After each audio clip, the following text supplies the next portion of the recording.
இங்க பாருங்க, மஹிந்திரா XUV 700 வண்டி. இந்த வண்டியோட விலை இது டாப் அண்ட் மாடல் இருக்கிறதுலே 33 லட்சம்.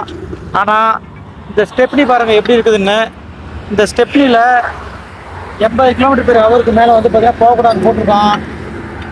அப்படிங்கிறப்ப இது என்ன இன்ஜினியரிங் வந்து பண்ணியிருக்காங்க.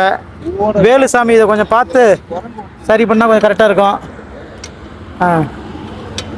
இங்கே பாருங்கள், இதுதாங்க வந்து இதில் ஏற்கனவே இருக்கிற டயரு. இப்போ இந்த மாத்திர டயர் எப்படி இருக்குது பாருங்கள். டயரோட விட்டு பாருங்கள் ரொம்ப சின்னது. ஏதோ வந்து ஒரு டிராக்டரோட ஃப்ரண்ட் டயர் மாதிரி இருக்குது.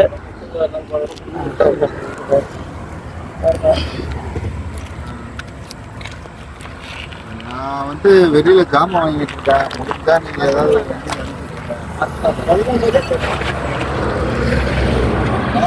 ஆர்டரில் சொல்லியிருக்கேன் பார்த்தீங்களா.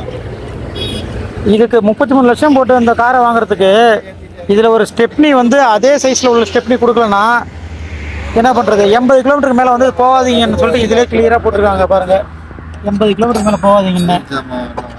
அப்போ லாங்கில் போகிறவங்க, ஃபேமிலியாக போகிறவங்க, அந்த டயருக்கு ஏதாவது பிரச்சனை ஆகிடுச்சுன்னா, அந்த டயரே வெடிச்சிருச்சு, பக்கத்தில் இருக்க ஒர்க் ஷாப்போ இல்லை அன்றைக்கி சண்டே எந்த டயர் கடையும் இல்லைன்னா அவங்க என்ன பண்ணுவாங்க. இல்லை நைட் டைமாக இருந்தாலும் டயர் கடை திறந்துருக்கலாம், எப்படி டயர் மாற்றுவாங்க.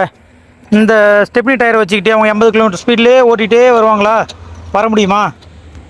இது என்ன புல்லட் டயரோட கொஞ்சம் பெருசாக இருக்குது, அவ்வளோதான்.